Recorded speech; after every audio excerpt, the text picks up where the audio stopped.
So the idea that you would go through and you would like gut critical things that literally people rely on to live. Also that say maybe somebody can go and buy yet another jet or another yacht.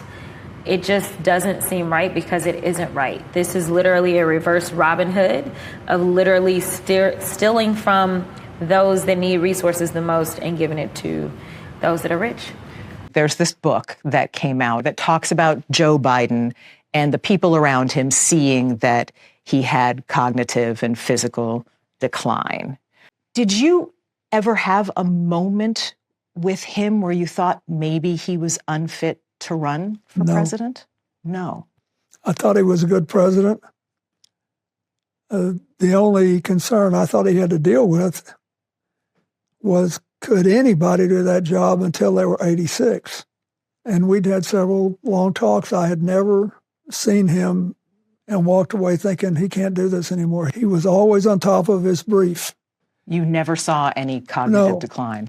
So I didn't know anything about any of this, and I haven't read the book. I saw President Biden not very long ago, and I thought he was in good shape. But the book didn't register with me because I never saw him that way. Why didn't you read the book? I didn't want to, because he's not president anymore, and I think he did a good job, and I think we are facing challenges today without precedent in our history. And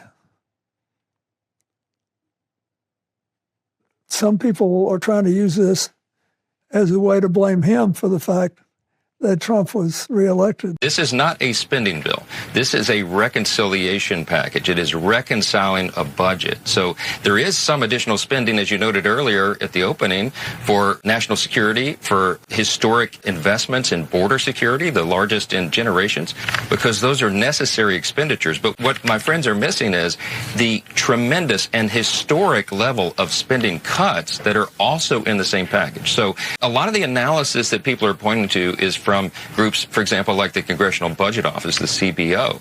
They have projected anemic economic growth. They're assuming a growth level of 1.8% over the next 10 years.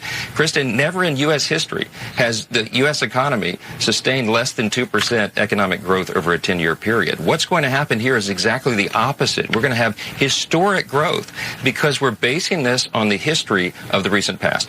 Remember, in the first Trump administration, the 2017 Tax Cuts and Jobs Act, the CBO was off in its estimates of that one by $1.5 trillion, okay, because they underestimated the incredible growth that would be brought about. This is going to be jet fuel. The reason we call it the big, beautiful bill is because it is a tremendous pro-growth package entwined in this legislation that is going to make everybody's incomes go up. There's going to be more job opportunity, more opportunity to climb up that economic ladder in America, because job creators, entrepreneurs, and risk takers will have the government off their backs. They will have lower taxes, and they will be expanding their businesses.